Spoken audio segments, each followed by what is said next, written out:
Boxing, or the art of hitting and not getting hit, is one of the most important parts of MMA. Some of the most successful and exciting fighters in MMA are known for their superior boxing. इस video में मैं UFC के 5 best boxers को rank करने वाला हूं, तो चलिए शुरू करते हैं। At number 5, we have Max Holloway. Max Holloway is the self-proclaimed best boxer in the UFC. वो close range and long range में काफी अच्छे से स्ट्राइक कर सकते हैं। उनकी कार्डियो बहुत अच्छी है, जिस वजह से वो काफी लंबे कॉम्बिनेशन थ्रो कर सकते हैं एंड उनकी चिन भी बहुत अच्छी है। जब वो अपने ओपोनेंट्स के साथ पंचेस एक्सचेंज करते हैं, it is almost certain that उनके ओपोनेंट उनसे पहले थक जाएंगे एंड वो उनको बिल्कुल नहीं हर्ट कर पाते, no matter what they throw at him. उनकी जस्टिन गेची के अगेंस्ट फाइट में जब वो अपना जैब फेंट कर रहे थे, he notice that Justin was ducking his head. उसके बाद he feinted a jab and landed a perfect uppercut as Justin ducked into it. Throughout the fight वो जस्टिन के बॉडी पर काफी अच्छे राइट हैंड्स लैंड कर रहे थे, which later allowed him to land very clean right hands on Justin's chin. Last round तक Justin गेची ने बहुत डैमेज ले लिया था, जिस वजह से हॉलोवे ने उन्हें लिटरली लास्ट सेकेंड में फ्लैटलाइन नॉकआउट कर दिया, which is easily the greatest knockout of all time. उनके होजे आल्डो के अगेंस्ट फाइट में उन्होंने नोटिस किया कि होजे उनके स्ट्रेट पंचेस को अपने लेफ्ट हुक के साथ काउंटर कर रहे थे, इसलिए उन्होंने होजे पे एक क्लीन 1-2 लैंड किया। He perfectly dodged Jose's left hook and landed another clean 1-2, which dropped him and later led to the finish. अब मैक्स हॉलोवे पर्सनली मेरे फेवरेट फाइटर है, बट इन सब चीजों के बावजूद he is at the bottom of this list for a few reasons. Firstly, his defense is not the best. He has been hit more than any other fighter in the UFC. He usually moves with punches well, which takes their power away, but कुछ fighters के against ये उतना अच्छे से काम नहीं करता। उनकी वोल्कानोव्स्की ट्रिलॉजी में Volk did a great job of just staying away and countering Max Holloway as he entered into range. He has also been outboxed by Dustin Poirier and Ilia Topuria. At number 4, we have Dustin Poirier. What makes Dustin Poirier's boxing so good are his counters and his explosiveness. उनकी power and speed काफी अच्छी है and he is extremely tough. वो अपने opponent के साथ pocket में punches exchange करने में बहुत अच्छे हैं and once he hurts his opponents, he doesn't let them go जब तक वो उन्हें फिनिश नहीं कर देते। डस्टिन को उनके राइट हुक के लिए जाना जाता है। He arguably has the best right hook in MMA. वो इससे दोनों स्टांसेस से थ्रो कर सकते हैं and he sets it up very well. उनकी बेनवा सांडेनी फाइट में बेनवा ने एक लेफ्ट हैंड पे ओवर एक्सटेंड किया एंड पोरिये ने परफेक्टली एक राइट हुक के साथ काउंटर करके बेनवा का नॉकआउट कर दिया। उनकी माइकल चैंडलर वाली फाइट में चैंडलर बहुत रेकलेसली उनके ऊपर हुक्स थ्रो कर रहे थे, बट पोरिये ने उनके राइट हुक को परफेक्टली रोल करके अपने राइट हुक के साथ काउंटर करा, विच ड्रॉप्ड चैंडलर।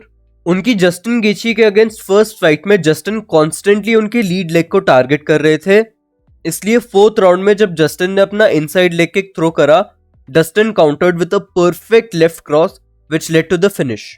इसके अलावा his boxing defence is very good. उनकी हेड मूवमेंट एक ट्रेडिशनल बॉक्सर की तरह है एंड उनका गार्ड बहुत यूनिक है, एज वो पंचेस को अपने एल्बो से ब्लॉक करते हैं। However, there are some problems in his style. Firstly, उनका फुटवर्क उतना फ्लूइड नहीं है। वो जनरली काफी स्टेशनरी है, which has got him into trouble sometimes. वो अपना फुटवर्क यूज करके पंचेस से दूर नहीं हटते। He just chooses to stand his ground and throw, which is not the best thing defensively. एक और प्रॉब्लम है उनकी head movement. It is very similar to how a traditional boxer slips punches. इसका फायदा जस्टिन गेची ने उनके rematch में उठाया था। उन्होंने एक राइट हैंड फेंट किया which caused Poirier to slip and he followed up with a head kick that knocked Dustin out cold. इस्लाम ने भी डस्टिन को आउटबॉक्स किया हुआ है, even though a big part of it was the threat of the takedown. At number 3, we have Peter Yan. Peter Yan is one of the most skilled fighters in the history of MMA. उनकी striking और grappling दोनों बहुत अच्छे हैं and out of all of his skills, his boxing is what stands out. Russia is known to produce some of the best boxers in the world and Peter Yan ने काफी young age में boxing शुरू करी थी। वो usually fight के beginning में थोड़े इनएक्टिव होते हैं, but he makes a lot of reads and जैसे जैसे फाइट आगे जाते रहती है, Peter starts picking his opponent apart. Peter usually एक हाई गार्ड रखते हैं and he keeps his chin tucked. As soon as he figures his opponent out, वो ब्लॉक करने के बाद इमीडिएटली पंचेस के साथ काउंटर करते हैं। He has knockout power in both of his hands and वो दोनों स्टांसेस से लड़ सकते हैं। One of the best things about his boxing is how he mixes it up with other aspects of his game. वो अपने punches से बहुत इंटेलिजेंटली अपने किक सेटअप करते हैं. उनकी कोरी सैंडहेगन वाली फाइट में he was throwing a lead hook and a body kick on the same side and it is almost impossible to defend both at the same time. वो अपने टेक डाउन्स को भी काफी अच्छे से अपने बॉक्सिंग के साथ सेटअप करते हैं. However he has the same problem as Dustin. वो बहुत ही स्टेशनरी है एंड इसका फायदा मिराब ने बहुत अच्छे से उठाया था. मिराब की टेक्निकल एबिलिटी पीटर से कई गुना कम है, बट पीटर की इस क्रूशियल गलती के वजह से मिराब ने उन्हें पूरी तरह से डोमिनेट किया था. मिराब ने पीटर के ऊपर काफी अच्छे काफ किक्स लैंड किए which Peter could not defend because of his boxing stance. पूरे फाइट में मिराब पीटर पे पंचेस थ्रो कर रहे थे, not to land them but to get Peter to raise his arms. जैसे ही पीटर ने ये किया, मिराब उनके ऊपर एक टेक डाउन शूट कर रहे थे. ऐसा करते करते मिराब ने पीटर के ऊपर अराउंड 400 स्ट्राइक्स और 50 टेक डाउन अटेम्प्ट किए which was insane. At number 2, we have Jack Della Maddalena. JDM has some of the most fluid boxing in MMA. Usually जब fighters stance switch करते हैं, they have a strong side and a weak side, but Jack दोनों stances से बहुत अच्छे से लड़ सकते हैं. उनकी बिलाल मोहम्मद वाली फाइट में उन्होंने बिलाल को इस क्रिस्प बॉक्सिंग के साथ कंप्लीटली डोमिनेट किया. बिलाल को JDM के ऊपर क्लीन पंचेस लैंड करने में बहुत मुश्किल हो रही थी. बिलाल JDM को उतनी आसानी से टेक डाउन भी नहीं कर पाए because instead of staying stationary and covering up, JDM ने अपना फुटवर्क और हेड मूवमेंट बहुत अच्छे से यूज किया. उसके ऊपर से वो बहुत अच्छे से बिलाल के पंचेस को स्लिप करके खुद के काउंटर्स लैंड कर रहे थे. He has some of the best combinations in MMA because वो कॉम्बिनेशंस के बीच में ही अपना स्टांस स्विच करते हैं और हेड मूवमेंट भी ऐड करते हैं. ऑन टॉप ऑफ दैट वो अपने ओपोनेंट्स के बॉडी और हेड के बीच में ऑल्टरनेट करते रहते हैं, which makes it very difficult to defend punches. He does a very good job of attacking his opponent's head to bring their arms up and then follows up with punches to the body. उनकी distance management भी बहुत अच्छी है. Daniel Rodriguez के against उन्होंने काफी अच्छे से अपने जैब से डिस्टेंस मेंटेन करी और फिनिशिंग सीक्वेंस में एक perfect step back right hand land किया. In terms of his weaknesses, I don't think he has many when it comes to his boxing. उनकी नॉकआउट पावर उतनी अच्छी नहीं है, but he makes up for it with his accuracy. At number 1, and this shouldn't really be a surprise to anybody, we have Ilia Topuria. Ilia Topuria is in my opinion the best boxer in MMA, not just right now, but in the history of the sport. Ilia Topuria fights like a professional boxer. His stance is identical to a boxer because it is very wide and bladed. Usually जब हम MMA fighters को देखते हैं, they just don't have the same technical finesse in their boxing as actual boxers, but Ilia Topuria is different. उनकी head movement, footwork और defense बिल्कुल एक professional boxer की तरह है. वो जिस तरह से पंचेस को स्लिप और शोल्डर रोल करते हैं is very similar to a high level boxer.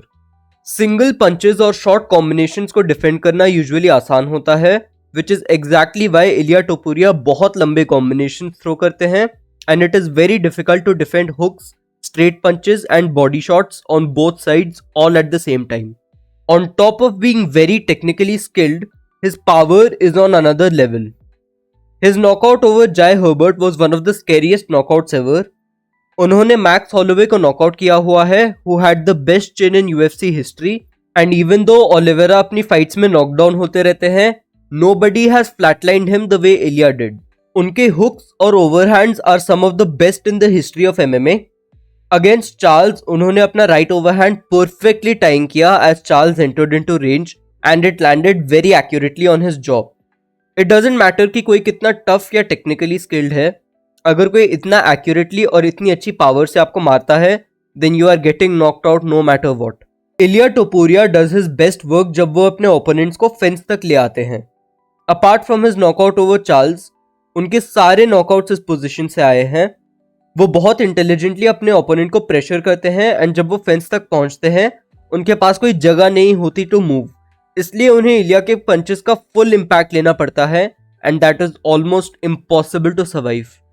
उनके ओपोनेंट्स की टेक्निकल एबिलिटीज ऑलमोस्ट मैटर ही नहीं करती. इलिया को बस एक पंच की जरूरत है and 25 minutes is a lot of time for him to find that kill shot. As far as his weaknesses go, in terms of his boxing, I don't think there are many. He does duck his head while he is rolling, similar to a traditional boxer, and जाय Herbert ने इस वजह से उनके ऊपर एक clean नी land करी थी। उसके अलावा he does just tend to eat a lot of jabs and leg kicks, but ये सारी चीजें उतनी मैटर नहीं करती because he knocks his opponents out before they can cause any real damage to him. Anyways guys, that's it for today's video. अगर आपको video पसंद आई तो लाइक करना मत भूलना and let me know if you agree और disagree with my takes. Thanks for watching.